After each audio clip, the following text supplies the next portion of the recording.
अस्सलाम वालेकुम जी। असल बात में खुश आमदेद। मैं हूँ फ़हीम भट्टी। 8 तारीख को पोलिंग हुई, लेकिन आज 19 तारीख है। इतने दिन बीत गए, समझ नहीं आ रही कि चीफ इलेक्शन कमिश्नर साहब कहाँ गायब हैं। प्रेस कॉन्फ्रेंस क्यों नहीं की अभी तक, हतमी और सरकारी नताइज सामने क्यों नहीं आए, और अभी तक वज़ीर आज़म की कुर्सी और वज़ीर आज़म साहब की जो शेरवानी है वो दोनों इंतज़ार कर रही हैं कि कौन सी शख्सियत शेरवानी ओढ़ेगी, पहनेगी, और कौन सी शख्सियत इस कुर्सी पर आके बैठेगी।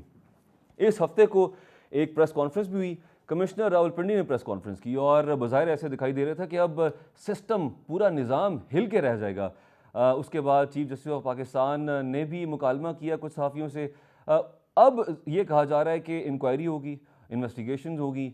सवाल ही पैदा होता है कि अगर वो सच बोल रहे थे तो क्या माजी में भी बहुत सारी इंक्वायरियाँ हुई, कमेटियाँ बैठी, लेकिन क्या जो उन इंक्वायरीज़ के रिज़ल्ट्स अवाम के सामने आए, पब्लिक हुए, और इस केस में ऐसा होगा या नहीं होगा। पाकिस्तान पीपल्स पार्टी और नून लीग दोनों पार्टीज़ ये दावा कर रही हैं कि हम निज़ाम के साथ हैं और हम अवाम के साथ हैं, और हम इस निज़ाम की को चलाने की खातिर दोनों का साथ देंगे। लेकिन उस सूरत में पाकिस्तान पीपल्स पार्टी पाकिस्तान मुस्लिम लीग नून से ये कह रही है कि हम किसी भी वजारत का हिस्सा नहीं बनेंगे, सदारत हमारी होगी, गवर्नर्स हमारे होंगे, लेकिन हम जिम्मेदारी लेने को तैयार नहीं है बज़ाहिर। और नून लीग ये कहती है कि अगर आपने सिर्फ बैठ के मैच से महजूज होना है, स्टेडियम में बैठ के मैच ही देखना है, तो इससे बेहतर है आप हमारे साथ अलाइंस ना करें। इस हवाले से बात करने के लिए हमारे साथ आज मौजूद हैं एतजाज़ एहसन साहब। अस्सलाम वालेकुम सर, कैसे हैं, खैरियत से हैं? जी। सर, सबसे पहले तो ये बताइए कि जो कमिश्नर पिंडी ने प्रेस कॉन्फ्रेंस की, उसको आप ज़ाती तौर पे कैसे देख रहे हैं, और कानूनी तौर पे उनका बयान जो है वो तो एक तरह से इतराफ़े जुर्म कर रहे थे कि मुझे फांसी दे दी जाए, मैंने धांधली करवाई है, मैं उसका हिस्सा था। तो या तो वो सच बोल रहे हैं या झूठ बोल रहे हैं। अगर सच बोल रहे हैं उस सूरत में फिर आप क्या देख रहे हैं कि इसका मुस्तकबिल क्या होगा इस प्रेस कॉन्फ्रेंस का और उनका और इस इलेक्शन का, और अगर वो झूठ बोल रहे हैं तो फिर आप क्या समझते हैं कि उनको क्या ज़रूरत पेश आई होगी झूठ बोलने की? ये असल में सिर्फ महज बयान नहीं है। महज बयान अगर हो, इस किस्म का हो कि वो बयान करने वाले को खुद मुलव्वस ना करता हो जुर्म में, और वो उसको एक गवाह ही की सूरत में वो अपने आप को पेश कर रहा हो।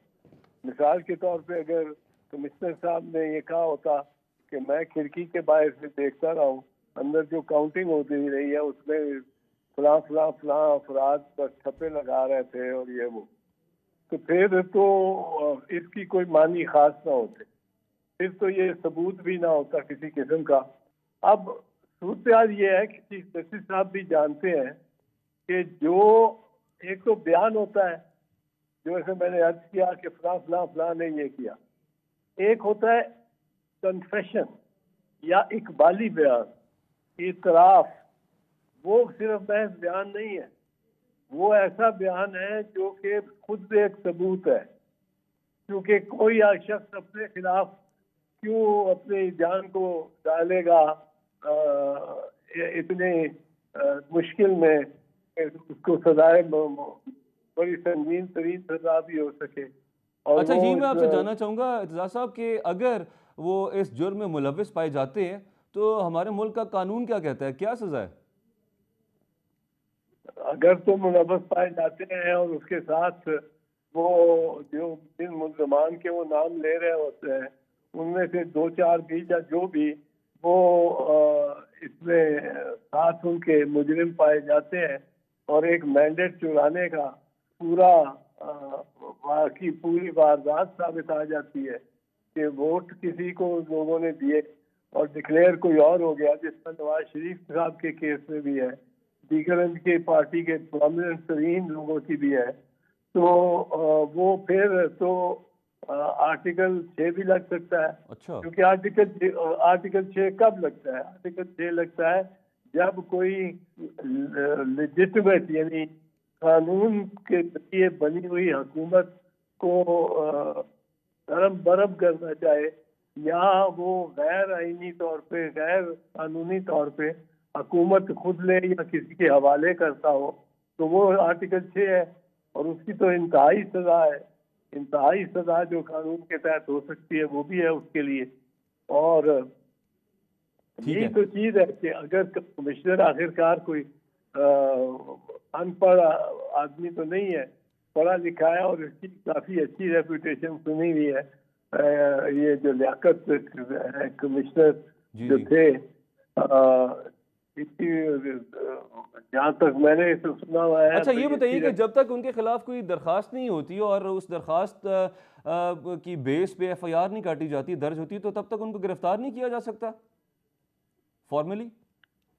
नहीं, फॉर्मली किया तो जा सकता है, अच्छा। पर बेहतर होता है ये प्रेफर करते हैं अदालतें, बेहतर तरीका समझा जाता है कि अगर पहले एफआईआर हो जाए तो फिर ये करें।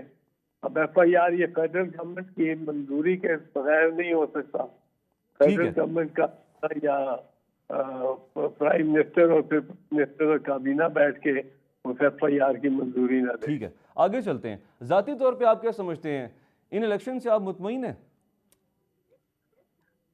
अरे भाई भट्टी साहब, जिन इलेक्शन में पहले तो वो हुकूमत बैठी हो जो कि 90 दिन में अपना मैंडेट, पहले 90 दिन में जिस दिन पंजाब असेंबली और खैबर पख्तूनख्वा की असेंबलियाँ तहलील की गई, उससे 90 दिन के बाद तो पंजाब हुकूमत और खैबर पख्तूनख्वा की हुकूमत ही नाजायज और गैर कानूनी है, गैर आईनी है। फिर उसमें जो उस जब सुप्रीम कोर्ट ने हुक्म दिया हो कि 14 मई को आप या 13 मई को इलेक्शन कराएं और आपने ना कराए हो, तो ये भी एक बहुत बड़ी आईन शिकनी है। हमारी 75 आबादी पढ़ लिख नहीं सकती, अनपढ़ है। उनको 22, 23, 24 नामों में अपने मंजूर नजर कैंडिडेट को ढूंढना उनके लिए आसान नहीं है। वो पढ़ ही नहीं सकते तो क्या करेंगे। ठीक तो है। उनको इसलिए हर कैंडिडेट को एक निशान से मंसूब किया जाता है और हर वोटर को जो वोट डालना चाहता है उसकी, और अनपढ़ है, उसकी सहूलत के लिए होता है। और वो अगर इसलिए, और क्योंकि सुप्रीम कोर्ट ने कहा है कि वोट का हक एक बुनियादी हक है, फंडामेंटल राइट है, इसलिए वोट डालने के हक के इस्तेमाल के लिए जो सहूलतकारी जो होती है, जो भी सहूलत है, वो भी फंडामेंटल राइट है, उसको नहीं ले सकती ना चेयरमैन, ना चीफ इलेक्शन कमिश्नर, ना इलेक्शन कमीशन, ना ही सुप्रीम कोर्ट उसको नहीं ले सकती, उसको खत्म नहीं कर सकती किसी पार्टी किसी इलेक्शन के लिए। तो ये यानी कि तो आप इन इलेक्शन से मुतमईन नहीं हैं?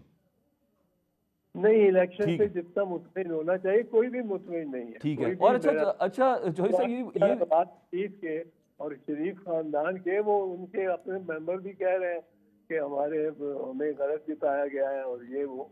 तो ये तो इलेक्शन से तो कोई भी, अगर आप उसको क्लिनिकली लेंगे तो कोई नहीं मुतमिन ठीक होगा। है। तो एजाज साहब, आपने आज तक पाकिस्तान के ऐसे इलेक्शंस देखे हैं कि इनेकाद के बाद वोटिंग हो गई और इतने दिन गुजर जाएं, लेकिन जो वजारत उज़्मा है वो कोई लेने के लिए तैयार नहीं है, बज़ाहिर ऐसे ही दिखा रहा है। पहले बड़े मियाँ साहब थे, फिर जब उन्होंने देखा कि वो मीठा मीठा हप हप कड़वा कड़वा थू थू, तो उन्होंने फिर छोटे मियाँ साहब को आगे कर दिया। फिर से बात सुनाई दे रही है कि शायद मियाँ मोहम्मद नवाज शरीफ साहब ही वज़ीर आज़म बन जाएं। तो कभी आपने ऐसे मामला तारीख में देखे हैं पाकिस्तान की सियासी?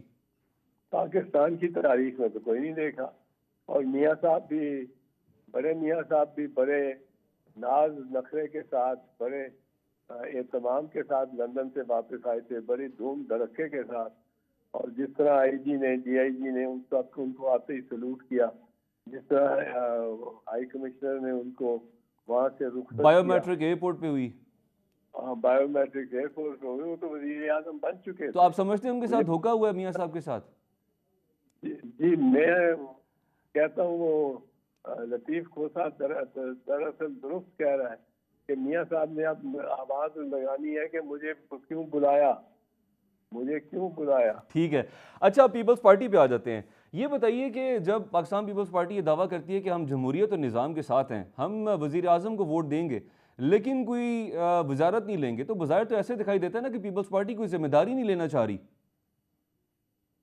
देखिए, ऐसे मामले में क्यों जिम्मेदारी कोई ले, लेकिन एक चीज़ है जो पीपल्स पार्टी सोचती है और सोच रही होगी इस वक्त भी, उसकी आदतें जो हमारी और नून की आपस में गुफ्तगू कर रही हैं, वो कमेटी बनी है, वो चला रही है। ये कमेटी वाले ही बता सकते हैं क्या उन्होंने सोच रखा है अभी तक। पर मैं तो ये कह सकता हूँ कि वो उसके पीछे जज्बा ये है कि मुल्क के सामने दो रास्ते हैं।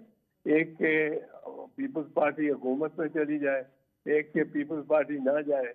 और अगर ना गई तो अगर ये तीनों पार्टियों में से किसी में भी पास भी अक्सरियत नहीं हो ना हो तो असेंबली डिसॉल्व हो जाएगी और ये फ्रेश इलेक्शन होने पड़ेंगे।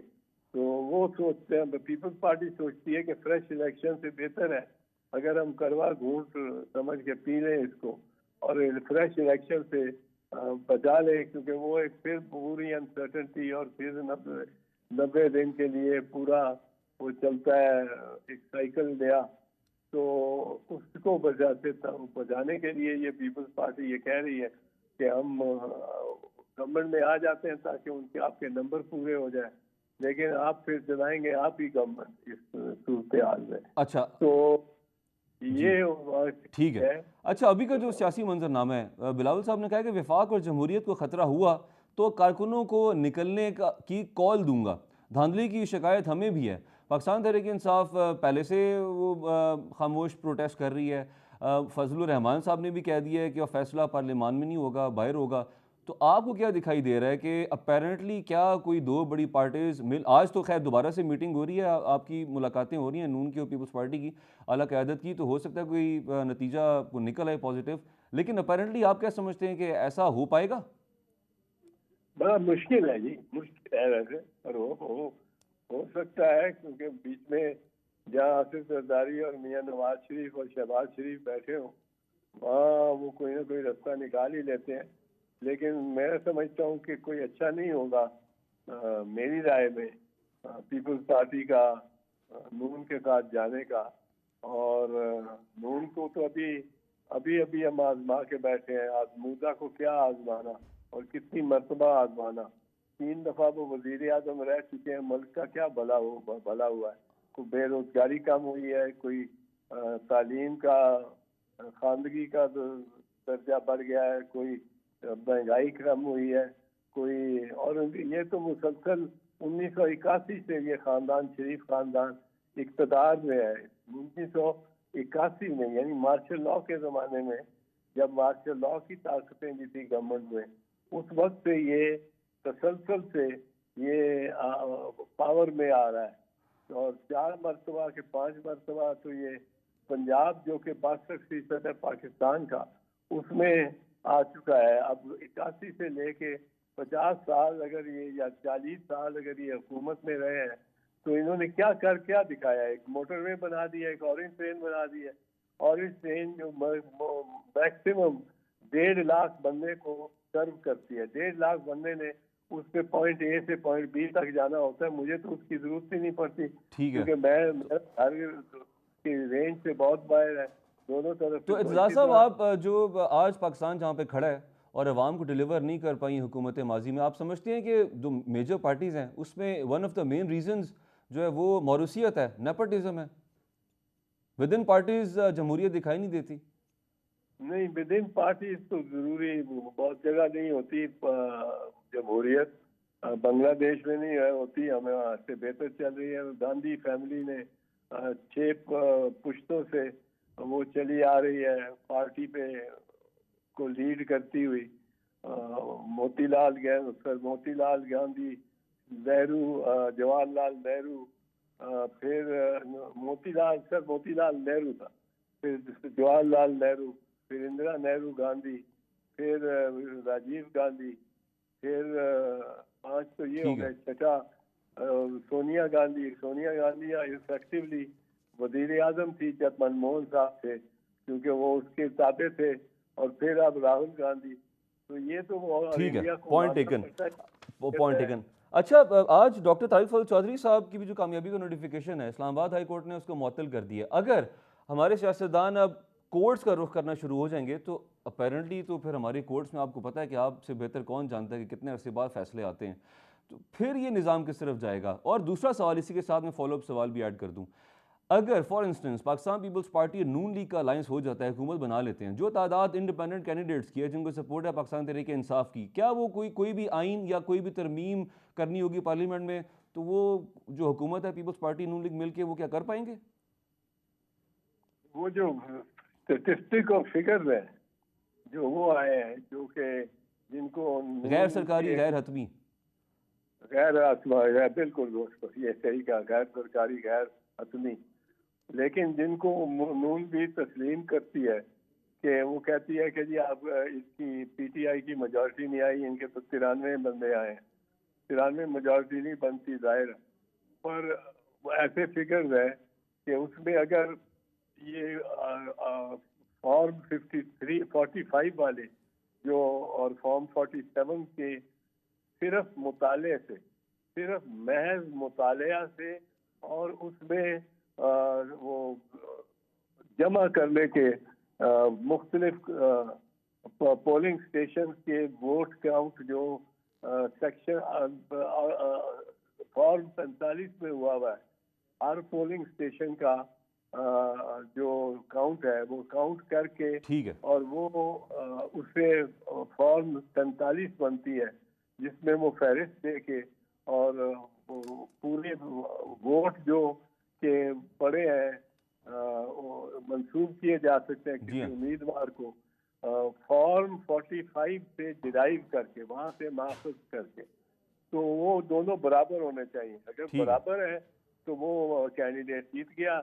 अगर फॉर्म 47 में और फिगर है, फॉर्म 45 की जमा, कुल जमा फॉर्म 45 जो है उनकी कोई और काउंट है, तो जाहिर है फिर बढ़ा दी है इससे। वो कमिश्नर तो साहब तो कहते हैं कि 60-70। ठीक है, बहुत शुक्रिया एजाज एहसन साहब, आपने हमें वक्त दिया। नाज़रीन, यहाँ पे वक्त हुआ चाहता है ब्रेक का, हमारे साथ रहिएगा।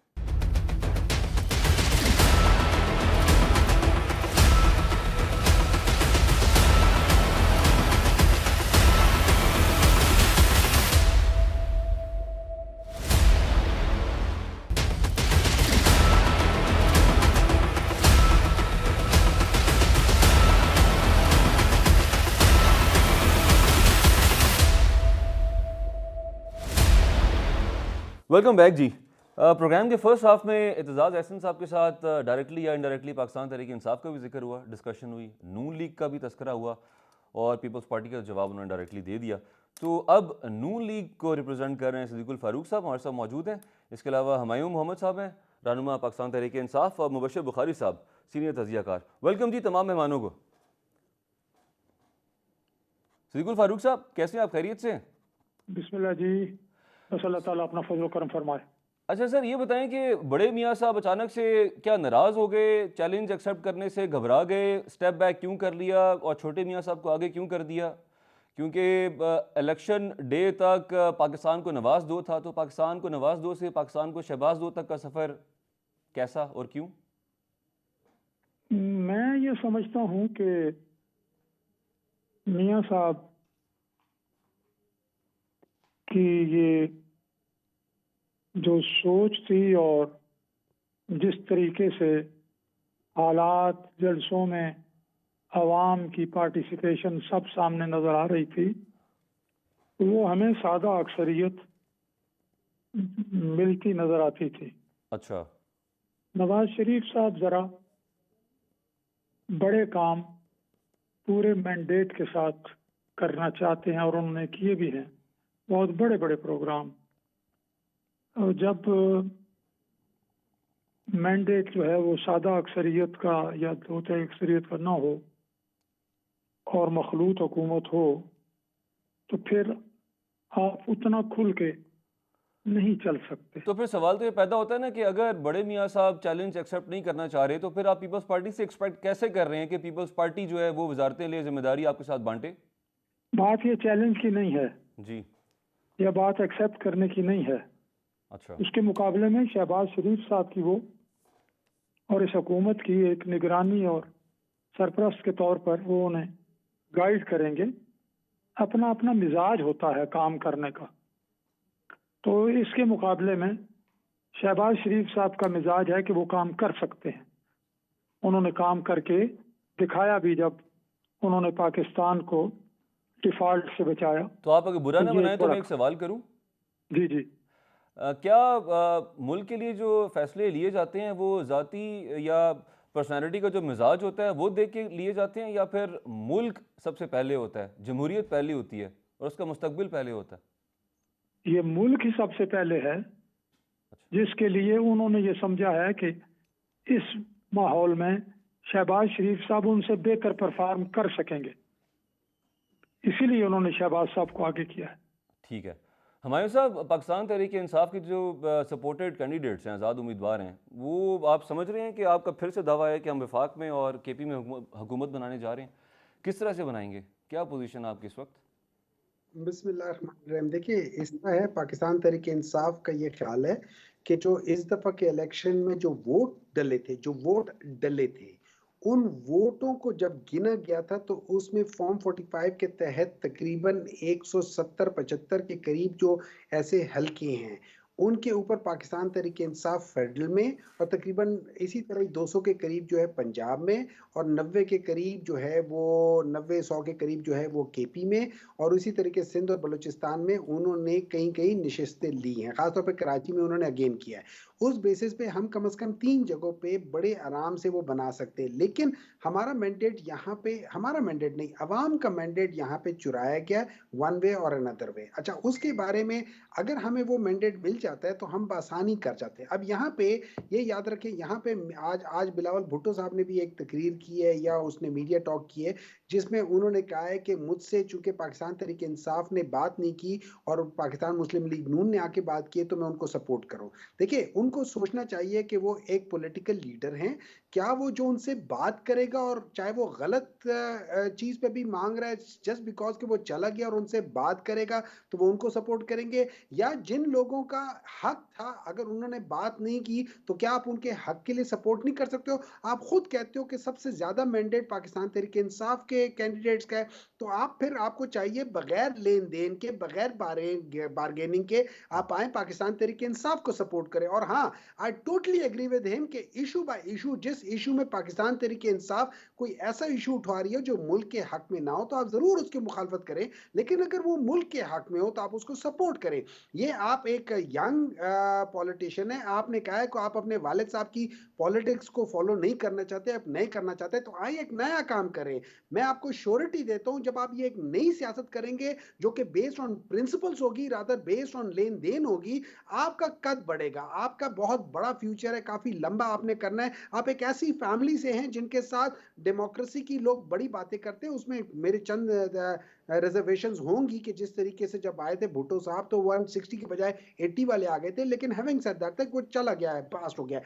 आपने अपने फ्यूचर को देखना है, तो आप करके देख लें कि क्या आप उन लोगों को सपोर्ट करेंगे जो आपके लिहाज से सिलेक्टेड को छोड़े, जिनको स्पेशल बुलाया गया था, गलत तरीके से बुलाया गया था, गलत तरीके से सपोर्ट किया, गलत तरीके से स्टेज पे उठा रहे, यहां तक कि उनको अब खुद समझ नहीं आ रही कि कौन आगे जाके वो चीज करे, ठीक है। अच्छा, हमारे साहब, कौन आपकी जाके बातों वो से ऐसा लग रहा है कि आप खुले दिलो दिमाग से पाकिस्तान पीपल्स पार्टी को दावत दे रहे हैं। तो जिस तरीके से आपने डेलीगेशन भेजा था फजलुर रहमान साहब के पास, इसी तरीके से आप पीपल्स पार्टी के पास भेज दें, क्योंकि आपके मुताबिक तो आप जी।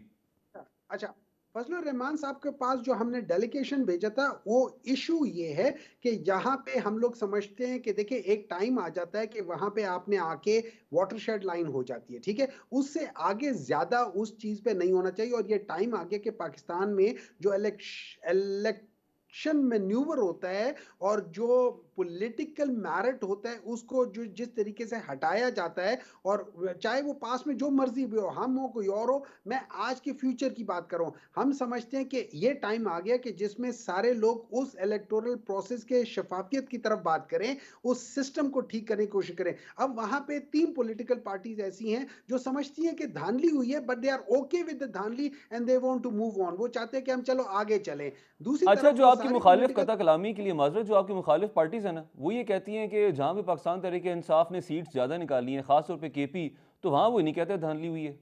देखिए, इस तरह है, मैं आपको एक बात बताता हूँ, हम ये नहीं कह रहे कि केपी में धांधली हुई है नहीं हुई, हम ये नहीं कह रहे कि पंजाब में धांधली हुई है नहीं हुई है, हम सिर्फ एक चीज बता रहे हैं, हम चीज ये बता रहे हैं कि आओ सारे मिलके जो फॉर्म 45 के तहत जो भी जीता है, चाहे केपी में अगर कोई और जीता है, आए और वो करके और अपना हक लेकर जाए। वो हमने नहीं कर, देखिए हमने किसी जगह किसी पार्टी ने किसी जगह कंडक्ट नहीं किया। हम ये नहीं कहते कि ये पीएमएलएन ने वो धांधली किया, हम ये नहीं कहते कि पीपल्स पार्टी ने किया या पीटीआई ने किया या जेयूआई ने किया। हम कहते हैं ये इलेक्टोरल सिस्टम ऐसा है कि जो थर्ड फोर्सेस की वजह से किसी को सपोर्ट करता है, किसी को माइनस करने की कोशिश करता है। जैसा कि हम आपको उस सपोर्ट किया गया था 18 में। आप जो मर्जी कह लें, देखिए मेरा मौकफ 18 का ये है, आज हमसे तकरीबन 75 से 80 सीटें ली गई थी। 2018 में हमसे तकरीबन 25-30 सीटें हमसे ली गई थी। मैं ये समझता हूँ उसमें पाकिस्तान तहरीक इंसाफ सिंपल मेजॉरिटी में थी, और इसी तरीके से बिठा के और पाकिस्तान तहरीक इंसाफ को सिंपल मेजॉरिटी से हटाया गया था, पाकिस्तान तहरीक इंसाफ के हक में नहीं किया था। हाँ, पाकिस्तान तहरीक इंसाफ वहां पे ये गलती कर गई थी कि वो एक्सेप्ट कर लिया था उसको और चली गई थी, तो उनके ऊपर ब्लेम आ गया। मैं ये नहीं चाहता, इस किस्म का ब्लेम मैं ये नहीं चाहता कि कोई पॉलिटिकल पार्टी उठाए, और हम चलते हैं और इस इलेक्टोरल प्रोसेस को शफाफियत की तरफ लेकर जाते हैं। और यहाँ पे ये खाली पाकिस्तान तहरीक इंसाफ नहीं, ये पाकिस्तान मुस्लिम लीग नून के हक में भी है, ये पाकिस्तान पीपल्स पार्टी के हक में है, क्योंकि ये एक्चुअल मैंडेट तो लोगों का है। तो अगर हम लोगों के मैंडेट को रिस्पेक्ट करेंगे तो हम पॉलिटिकल मेरिट लेकर आएंगे। जब पॉलिटिकल मेरिट आएगा तो वो अवाम की काम करेगा, ना कि किसी थर्ड फोर्स के लिए काम करेगा। ठीक है जी, उस पॉइंट लिहाज टेकन। से मसला यही है कि हम लोग पिछले 75 साल से पॉलिटिकल मेरिट की बात नहीं कर रहे।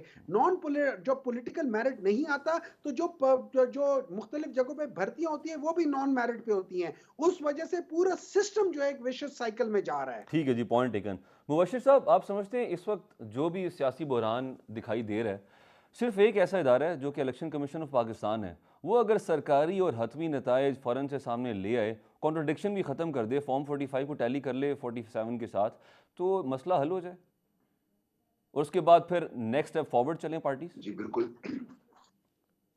बिल्कुल ऐसा ही है। तो आप क्या समझते हैं कि ऐसा इलेक्शन हूँ कमीशन क्यों नहीं कर कि रहा? जी देखिए, अब जो फॉर्म 45 वाला मामला है वो तो ट्रिब्यूनल के पास ही जाएगा, क्योंकि ये इलेक्शन कमीशन को जितना कंट्रोवर्शियल हो चुका है या जितना कर दिया गया है, मेरा ख्याल है कि अगर वो फॉर्म 45 आ जाए उसके बाद भी कुछ फैसले उन फॉर्म 45 के हवाले से ऐसे ही रहेंगे, तो तब भी इलेक्शन कमीशन को क्रिटिसिज्म का सामना करना पड़ेगा और उस पे जो मिसट्रस्ट है वो इस तरीके से खत्म नहीं होगा। मेरा ख्याल है कि फॉर्म 45 का मामला जो कि इलेक्शन ट्रिब्यूनल, और उसके लिए भी एक टाइम फ्रेम सेट कर दिया जाए कि इतने टाइम फ्रेम में आपने डिसाइड करना है, क्योंकि माजी में तो हमने देखा कि पूरी असेंबली की मुद्दत पूरी हुई, ट्रिब्यूनल फैसले नहीं कर पाई, तो उस वहां पे भी कंप्रोमाइज नहीं होना चाहिए। अलबत्ता मैं सेनेटर हुमायूं साहब का मतलब उनके जज्बात की बड़ी कदर करता हूँ, और मैं आई विश कि ये जो माइंडसेट है इनका ये इनके बाकी लीडर का भी हो, क्योंकि जिस खुले दिल से इन्होंने पीपल्स पार्टी के बारे में बात की और बाकी जमातों के बारे में बात की, ये स्पिरिट हमें फिलहाल जो टॉप लीडर है पीटीआई के और खसूसी तौर पे बानी चेयरमैन, उनकी तरफ से नजर नहीं आई। और वही बात है कि इस वक्त तो मुल्क इंतहाई नाजुक सूरत हाल से गुजर रहा है, गैर यकीनी की कैफियत बढ़ चुकी है, एडवेंचरिज्म के बारे में जो है वो सोशल मीडिया से लेके थड़ों पे गुफ्तगू शुरू हो गई है।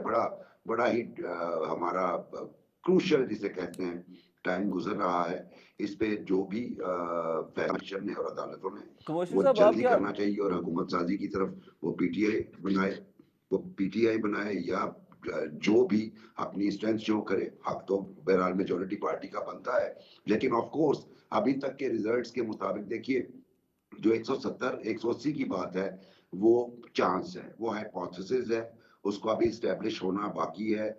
वो फॉर्म 45 चूंकि हमें सोशल मीडिया पे ऐसे भी देखे हैं जिसकी हमने जब थोड़ी सी फोरेंसिक एग्जामिनेशन की है तो वो ठीक नहीं है। तो ऐसी सूरत हाल में अगर पीटीआई को कोई हर्ज नहीं था, अगर पीटीआई अपना हाथ बढ़ा लेती पाकिस्तान पीपल्स पार्टी की तरफ तो हुकूमत बन सकती थी। लेकिन मुझे ये लगता है कि चूंकि ये हाइपोथेसिस या इसको रियलिटी भी आप कह लें, सपोज कर लीजिए, जब तक ये कोर्ट तय नहीं करेंगे तब तक पीटीआई तो नहीं आती। अकेले सिंगल हैंडेड गवर्नमेंट बनाने के लिए। तो उसके लिए उसको सपोर्ट देनी पड़ेगी। अब सपोर्ट दो ही कुव्वतें ऐसी रह जाती हैं बाकी जिनकी मदद से वो बना सकते हैं, मुस्लिम लीग नवाज और दूसरी है पाकिस्तान पीपल्स पार्टी। इन दोनों को साइड पे करके आप सारे मिला लीजिए, तब भी हुकूमत नहीं बनती। ठीक है। अच्छा, ये जो पॉसिबल फेडरल की कोलिशन मैं है ना, बात कर इसको रहा हम हूँ। ब्रेक के बाद इस पर जिक्र करेंगे। इसलिए मैं मेरा अभी ख्याल आपसे है जानना चाहूँगा कि आप क्या समझते हैं, क्या ये कहना ठीक होगा कि जो इस वक्त का मौजूदा सियासी बहरान है, ये आइनी बहरान, माशी बहरान, माशरती बहरान में तब्दील होने में ज़्यादा देर नहीं लगाएगा अगर इसका तसलसल जारी रहा तो? मेरा ख्याल है तब्दील हो चुका है हजरत भट्टी साहब।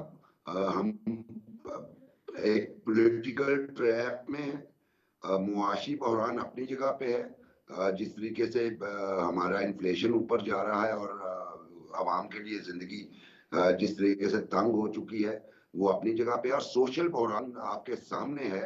मतलब यहाँ पे तो मैं कई रिजल्ट्स के ऊपर, डिबेट्स के ऊपर बाकायदा कता ताल्लुकी के ऐलानात हो रहे हैं प्राइवेट दोस्तों की महफिल में। तो उसके अलावा कॉन्स्टिट्यूशनल बहरान की तरफ भी आइंदा आने वाले दिनों में हम जा सकते हैं अगर ये डेडलॉक जो है वो ये बरकरार रहा तो। ठीक है। सिद्दीकुल फारूक साहब, कमिश्नर पिंडी ने जब प्रेस कॉन्फ्रेंस की और उन्होंने जब कहा कि मैं मुजरिम हूँ, मुझे सज़ा दें, सज़ाए मौत दें, तो ये कोई छोटा दावा नहीं होता। और एतजाज़ अहसन साहब से अर्लियर इसी प्रोग्राम में आज जिक्र हो रहा था, तो उन्होंने कहा कि आर्टिकल 6 भी लग सकता है, सज़ाए मौत भी लग सकती है। तो कोई भी शख्स, हम ये नहीं कह रहे कि वो सच्चे हैं झूठे हैं, फैसला तो वो इदारे करेंगे, लेकिन पाकिस्तान मुस्लिम लीग नून इतनी ऑफेंसिव क्यों हो गई? और पाकिस्तान मुस्लिम लीग नून ने भी क्यों नहीं ऐसा मौक़िफ़ इख्तियार किया कि ठीक है, अगर ये सच बोल रहे हैं तहकीकात हों, और अगर झूठ बोल रहे हैं तो भी उनको नतीजा भुगतना चाहिए? आपको ऐसे क्यों लग रहा है कि ये साजिश है नून के खिलाफ? पहली बात यह है कि जब उस आदमी ने ये कहा कि मुझ पे ओवरसीज पाकिस्तानियों का भी बड़ा दबाव है, भाई तुम यहाँ कमिश्नर रावलपिंडी हो, ओवरसीज पाकिस्तानियों का दबाव का क्या काम है तुम्हारे ऊपर? नंबर एक। नंबर दो, तुम कहते हो कि चीफ इलेक्शन कमिश्नर और चीफ जस्टिस ऑफ पाकिस्तान भी शामिल हैं इसमें, तो यहीं से वो पकड़ा गया ना कि ये झूठ बोल रहा है। अब हम उसकी गलत बात को कैसे सपोर्ट करें? यानी नहीं, मैं सपोर्ट करने का नहीं कह रहा, पाकिस्तान ने, मैं कह रहा हूँ उनके दावे पे आपका रिस्पांस तो पार्टी का ये आना चाहिए था ना कि अगर ये सच कह रहे हैं तो तहकीकात करें, झूठ कह रहे हैं तभी तहकीकात करें, वो खुद से जिम्मेदार जो रेस्पॉन्स देना है जी हाँ, वो हमने देना है ना, वो आपने तो नहीं देना। ठीक है। हमें तो पहले कदम पर ही ये सारा कॉन्स्पिरेटोरियल कन्फेशन लग रहा है। अब जरा देखें ना क्या क्या चीजें सामने आ रही हैं। पीटीआई के जो सोशल मीडिया है उस पे उनकी प्रेस कॉन्फ्रेंस शुरू होने से 1.5 घंटा पहले के मैसेजेस आ रहे हैं कि वो जा रहे हैं प्रेस कॉन्फ्रेंस करने, कमिश्नर साहब फलां फलां से राब्ता कर लें। ये एक रिपोर्ट है और रिपोर्ट किसकी है कुछ लिखा हुआ नहीं है, वो भी आ गया है पीटीआई के। अच्छा सर, सवालात इसलिए उठते हैं ना क्योंकि बिलावल साहब ने भी कहा है कि हमारे पास भी धांधली की शिकायत आई है, पाकिस्तान तहरीक इंसाफ भी गिला कर रही है, फजलुर रहमान साहब भी कर रहे हैं, तो इसलिए उंगलियां उठती हैं। मोहतरम, मैं एक बात कर रहा हूँ, हर चीज को उसके सयाको सबाक सामने रख कर देखना है ना। कोई एक जमात कहती है, कोई दूसरी जमात कहती है। ये तो बहरहाल एक डिवीजन में एक इंतजामिया के बड़े अफसर थे जिनका इंतखाबात के इनेकाद में, रिजल्ट पहुंचाने में कोई हिस्सा नहीं था। उन्होंने एक दिन पहले वो गए हैं सिर्फ ये देखने के लिए अपना इत्मीनान कि अच्छा जी ये जो इंतखाबी अमला है और वो बैलेट पेपर्स और वगैरह वगैरह वो पहुंच गए हैं। वो 2-3 जगह गए हैं, वहाँ भी उन्होंने जो प्रेस से बात की ये कहा कि पुलिस और फौज ये सारे रिजल्ट्स ये वहाँ से लेके वहाँ पहुँचाएगी इलेक्शन कमीशन में, उसमें उनका कोई किरदार नहीं है। चीफ जस्टिस ऑफ पाकिस्तान को वो मूरद इल्जाम ठहरा रहे हैं। ठीक है, तो ये सारी कहानी नजर आती है कि वो झूठा आदमी है। ठीक है। अच्छा सर, मकासद कुछ और है। मैं वापस आपकी जाने पाऊंगा, ब्रेक का वक्त हो गया नाजरीन। ब्रेक से वापस आएंगे तो हमारे साहब से जानेंगे कि जो पाकिस्तान तहरीक इंसाफ फॉर्म 45 का जिक्र कर रही है वो कंपाइल करके क्यों नहीं लेके आती सामने, और प्रूफ कम से कम अगर पब्लिक देखना चाहती है उनको दिखाएं। इस ब्रेक के बाद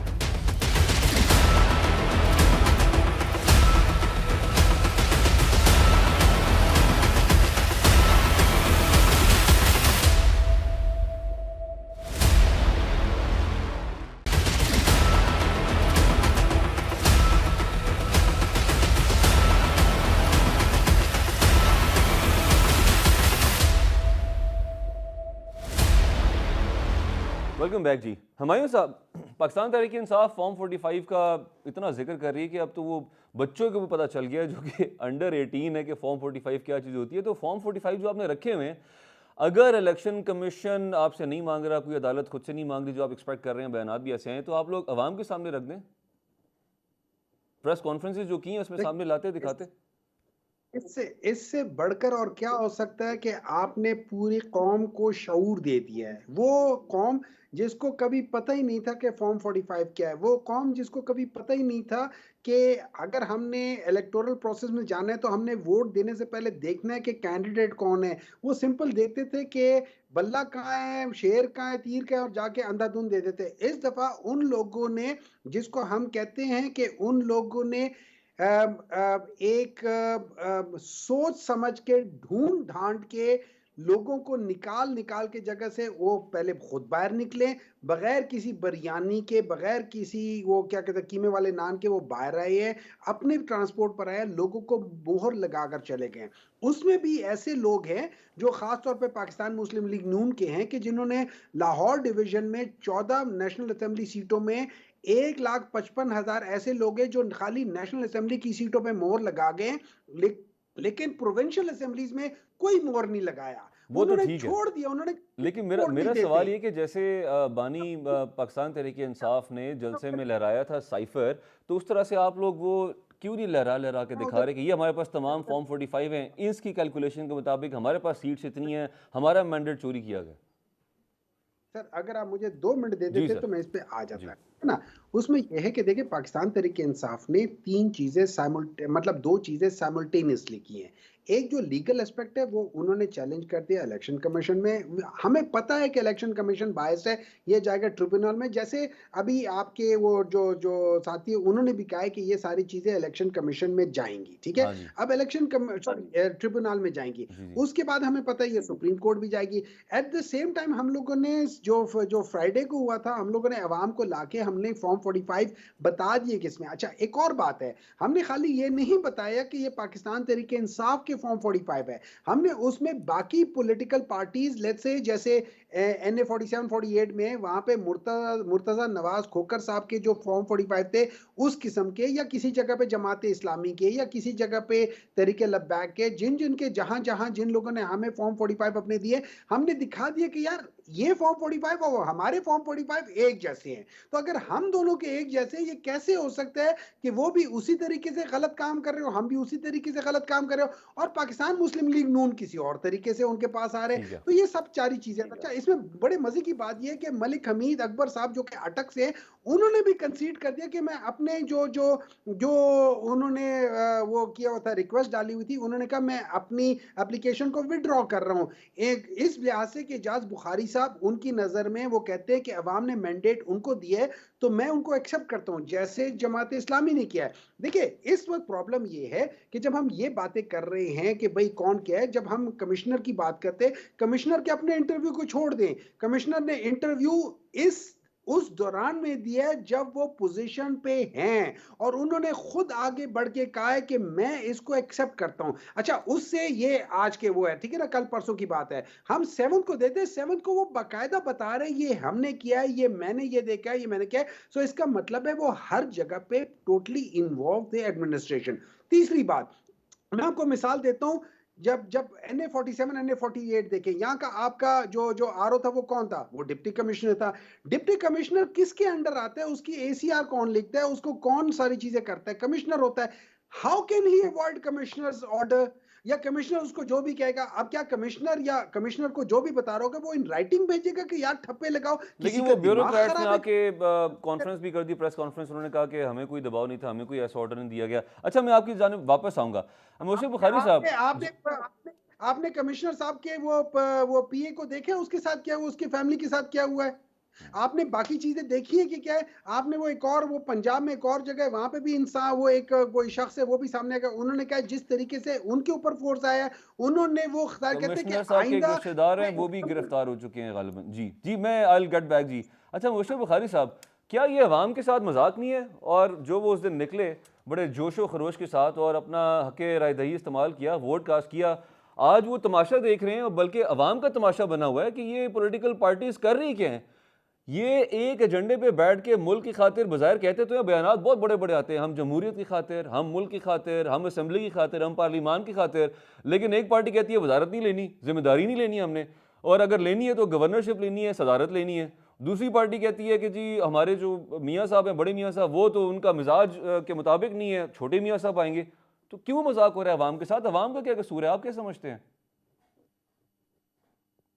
पाकिस्तान में ये पहली दफे नहीं जब अवाम के साथ मजाक हो रहा। मैं आपको अगर अपनी प्रोफेशनल करियर में होने वाले इंतखाबात की दास्तान सुनाऊं तो अवाम के साथ मजाक ये हमेशा होते रहे हैं। मसलन 1988 में कैसे, अब तो वो सामने आईजीआई केस सारा कुछ आपके सामने है, कोर्ट का डिसीजन भी आ गया। क्या वो मजाक नहीं था? 1990 में जो इलेक्शन हुआ उसमें मियां नवाज शरीफ साहब को जो मेजोरिटी दी गई वो मजाक नहीं था? या फिर 97 और इवन हमायूं साहब अगर माइंड ना करे 2018 में मेरा ख्याल है कि 2013 की बात हम कर सकते हैं, उसमें पीटीआई की नशिस्तें शायद हो गई हो कंप्रोमाइज, बल्कि हो गई होंगी। लेकिन 2018 में तो पीटीआई को थोड़ा सा रूम दिया गया था, क्योंकि मैं उस जमाने में अनफॉर्चुनेटली पूरा पाकिस्तान विजिट करके आया था इलेक्शन से पहले अनफॉर्चुनेटली और बाद में भी क्योंकि मैं कुछ ट्रेनिंग्स करवा रहा था। तो अनफॉर्चुनेटली इसलिए कि जब हकायक आपके सामने हो और तो आपके दुख होता है। सामने फिर जब उसके कंट्रेरी हकायक पेश किए जाए तो फिर मुझे अनफॉर्चुनेटली कहना पड़ेगा। और ये भी बात ठीक है जो इस दफे हमायूं साहब फरमा रहे हैं कि बहुत बहुत सी जगहों पे कंप्रोमाइज हुए रिजल्ट, और उसमें अगर ये 170 की बात करते हैं तो मैं कहूंगा 170 नहीं भी तो कहीं कहीं कंप्रोमाइज हुए हैं। लेकिन एक चीज तय है कि पिछले तमाम इलेक्शंस हटके ये पाकिस्तान, मेरी सहाफती 30 साल मुझे हो गए हैं, ये पहला इलेक्शन है जिस पे तमाम पार्टीज, आपने मुस्लिम लीग नवाज की बात की, या मुस्लिम लीग नवाज मनसेरा के लिए गई नहीं है कि मियां नवाज शरीफ को हराया गया है। इसी तरह मुस्लिम लीग नवाज और कई जगहों पे, एक दो जगहों पे ट्रिब्यूनल में गई है। ये वाहिद इलेक्शन है जिस पे तमाम जमातें कह रही हैं कि रिजल्ट कंट्रोवर्शियल है। तो मेरा तो हमारे जो शीशा कर हैं उनको ये पैगाम है कि एक दफे आप ये भी ट्राई कर लें कि फ्री हैंड दे दीजिए, अवाम जिसे वोट दे। और ये बड़ी अच्छी बात कही, हम तो बड़ा पुराना कहते जी इलेक्शन रिग हो ही नहीं सकता। उस वक्त जब फॉर्म 45 किसी को आप दे दें और उसके बाद आप रिजल्ट चेंज करने की पोजीशन में नहीं होते। मैं पीटीआई वालों को या दूसरों को ये कहना चाहता हूँ कि अगर आपके पास फॉर्म 45 है यू मस्ट स्टे कॉन्फिडेंट। दूसरी बात ये है कि इसके साथ ही मैं ये कहना चाहता हूँ कि अगर किसी का नाम नहीं लेता, किसी भी पार्टी ने कोई जाली फॉर्म 45 सबमिट करवाया और फोरेंसिक ऑडिट में ये निकलता है कि ये जाली है, तो उसके साथ भी वही होना चाहिए जो हम अंडर आर्टिकल 6 जो कमिश्नर साहब कह रहे थे कि जनाब आली चीफ जस्टिस और चीफ इलेक्शन कमीशन मुलविस है। कमिश्नर और मुझे ये किया जाए, क्योंकि अर्ज ये है कि उनका जो डेटा कॉल डेटा निकलवाया गया है उसमें चीफ इलेक्शन कमिश्नर की या चीफ जस्टिस ऑफ पाकिस्तान की कोई कम्युनिकेशन नहीं है, उनकी पर्सनल कम्युनिकेशन भी कहीं नहीं है। ठीक है, लेकिन जो कम्युनिकेशन आ रही है वो जबरदस्त मैं आपको इस प्रोग्राम में बता नहीं सकता। ठीक है। सिद्दीकुल फारूक साहब, पाकिस्तान मुस्लिम लीग नून से जब भी कोई सवाल होता है या फिर जब आप जलसे जुलूस कर रहे थे आपकी पार्टी, तो मोटरवेज, ऑरेंज, मेट्रो, ये सब प्रोजेक्ट्स गिनवाए जाते थे, सड़कें, एयरपोर्ट्स, मजीद एयरपोर्ट्स बनेंगे। तो आप क्या समझते हैं कि अगर आपकी पार्टी ये समझ रही थी कि अवाम के लिए ये अट्रैक्टिव किस्म का कोई ऐसे मंसूबे हैं जो कि हमने अनाउंस किए हैं या पहले डिलीवर किए हैं तो हमें वोट मिलेगा, लेकिन आपकी सोच या फिर आपके अंदाजे के बरक्स रिजल्ट आया, ये तो आपकी पार्टी मान रही है, असल वजह आप क्या समझ रहे हैं? आपको क्या लगता है ऐसा क्यों हुआ?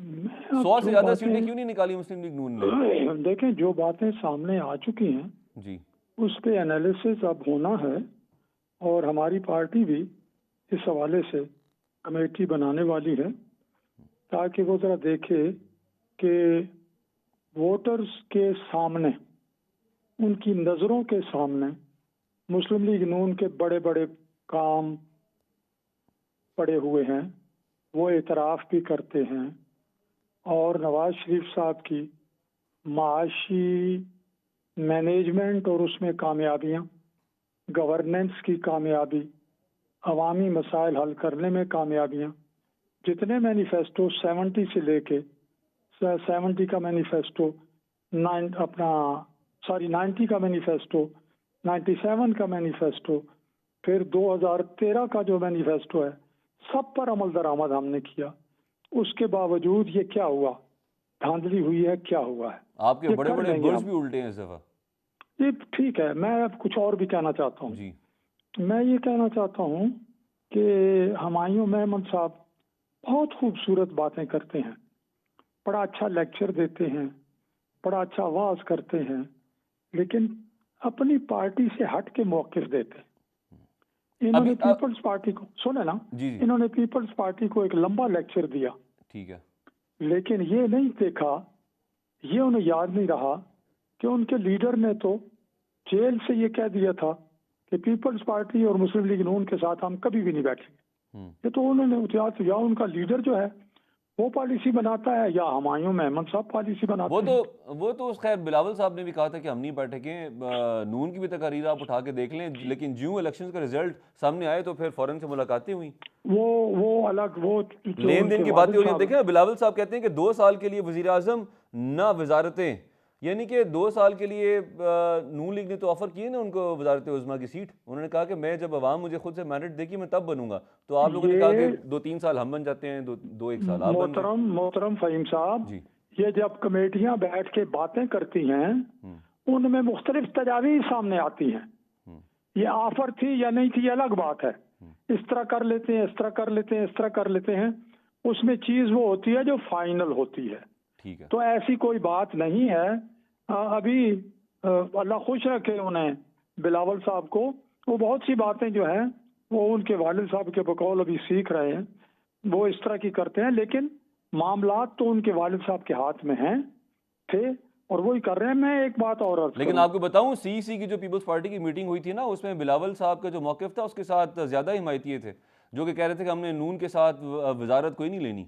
जरदारी अच्छा साहब जी, चाह अच्छी रहे थे कि बात ले है। लेते। जी अभी देखते हैं ना अभी क्या होता है। अच्छा ठीक है। अभी इस वक्त जो आज की मीटिंग थी उसमें क्या हुआ है मुझे अभी मालूम नहीं है। ठीक है। बात अच्छा फॉर्म 45 की जी हुमायूं मेमन साहब ने। जी जी बाई फॉर्म 45 के बारे में 2018 के इंतखाबात में सेक्रेटरी इलेक्शन कमीशन ने कहा 95% फॉर्म 45 पर पोलिंग एजेंट्स के दस्तखत ही नहीं है।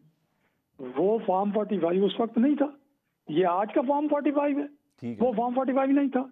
तो ये उस वक्त से सामने बातें आ रही हैं। हमारे कई 15 तो इधर मुल्तान और उस तरफ के लोग थे जिनसे लास्ट मिनट उनसे उनके नॉमिनेशन पेपर छीन लिए गए ताकि हम अब दूसरे लोगों को नॉमिनेशन पेपर दे भी ना सके। और इसके अलावा जो कुछ हुआ और तहरीके इंसाफ के साथ लेकिन अभी तो आपको खुला मैदान मिला ना सदीकुल फारूक साहब इस दफा तो। अच्छा क्या खुला मैदान में? जी जी वक्त बहुत कम रह उनको गया। खुला मैदान नहीं मिला कि सबसे ज्यादा कैंडिडेट्स तहरीके इंसाफ के थे। ठीक है। उनका क्या, उनको खुला नहीं मिला? ठीक है ठीक है। उन्होंने प्रोपेगेंडा खूब किया। ठीक है जी, पॉइंट टेकन। जी आप सवाल फरमाइए। जी जी जी ठीक है। अच्छा हुमायूं साहब, ये जो सदीकुल फारूक साहब ने बात की है कि आप बातें तो बहुत अच्छी कर रहे हैं लेकिन आपकी पार्टी का मौक़िफ़ ये नहीं है, इसको थोड़ा सा क्लियर कर दीजिएगा। आपने जो कहा है कि पीपल्स पार्टी के लिए जो आपने डिस्कशन की कि ठीक है बात करनी चाहिए, बिलावल साहब के बारे में आपने जिक्र किया, तारीफ़ भी की, तो ये आपका ज़ाती मौक़िफ़ है या पाकिस्तान तहरीक इंसाफ में ये सोच प्रिवेल कर रही है या आपकी जो आला क़यादत है वो इसके लिए रेडी है? देखिए इस तरह है कि जो पाकिस्तान तहरीक इंसाफ की पॉलिसी है ये है कि हम पाकिस्तान मुस्लिम लीग नून, पाकिस्तान पीपल्स पार्टी और MQM के साथ इल्हाक नहीं करेंगे, हम उनके साथ नहीं बैठेंगे। अब जो मैंने बात की थी वो बिलावल भुट्टो साहब की उस तकरीर को रेफर किया था जिसमें उन्होंने कहा है कि मैंडेट जो है वो पाकिस्तान तहरीक इंसाफ के पास जाता है। लोगों ने सबसे ज्यादा जिनको नेशनल असेंबली में दिया है वो पाकिस्तान तहरीक इंसाफ के कैंडिडेट्स को दिया है। ठीक है, अब यहाँ पे मैं उनको कह रहा हूँ कि जब आप एक उसूली सियासत करना चाहते हैं तो फिर आप लेन देन की सियासत ना करें कि मुझे ये दे दे तो मैं आपको वो कर दूंगा। वो फिर लेन देन की सियासत है, तो वो उसूली सियासत नहीं है। तो आप इसको मत देखिए कि पाकिस्तान तहरीक इंसाफ आपको क्या कह रही है। वो क्या है कि उसे ये जिद के मोहब्बत की भीख मैं मांगू, मुझे ये जिद के तकाजा मेरा उसूल नहीं। ठीक है, तो आप अपनी जो एक है ना, एक प्रिंसिपल सियासत करें और जो जीत गई है आप उनको सपोर्ट करें, ना कि उनसे इन रिटर्न कुछ मांगे। आप कुछ मांगे ना, आप कहें कि यार इनका हक बनता है, इनको करने दो, और आप जरूर इशू टू इशू करें। मैं ये हरगिज नहीं कह रहा हूं कि हम उनके साथ बात करेंगे। मैं अपने जो लीडर है उसकी बात को एंडोर्स करता हूं कि हमें उनके साथ नहीं बैठना चाहिए। ठीक है जी। रही बात ये जो फॉर्म 45 की इन्होंने बात की है, देखें उन्होंने जो कहा है 95 उसमें वो दस्तखत नहीं थे। मैं उन फॉर्म 45 की बात कर रहा हूं जिनमें सबके दस्तखत थे। अगर दस्तखत नहीं होते तो वो फॉर्म 45 की वैलिडिटी खत्म हो जाती है। उसमें सबके दस्तखत होने चाहिए। जब सबके दस्तखत हो जाते हैं तो उसको हम कंप्लीट फॉर्म 45 कहते हैं। अब ठीक है जी। Complete form 45 is the clue. हाँ, उसकी बात नहीं कह रहे कि फॉर्म 45 में या आरओ के सिग्नेचर नहीं है या फलाने के सिग्नेचर नहीं है। जब जी सबके पॉइंट सिग्नेचर टेकन सर। होते वक्त हैं तो बहुत कम रह गया है, वक्त बहुत कम रह गया है। मुबशिर साहब, आपसे क्विकली आप क्या समझते हैं कि आपको क्या लग रहा है कि पार्टीज कब तक इकट्ठी बैठेंगी और गवर्नमेंट कब तक फॉर्म होने जा रही है? प्रिसाइजली 30 सेकंड्स है। हमारे पास ज्यादा देर नहीं है, तो और मेरा ख्याल है कि नेक्स्ट 48 आवर्स में आपके सामने एक बिल्कुल पिक्चर आ जाएगी, क्लियर किस्म की, कि कौन हुकूमत बनाने जा रहा है और उनके जो हैं फ्रंट रनर कौन कौन होंगे। हमायूं साहब ने बात फरमाई, और ठीक है वाकई जी।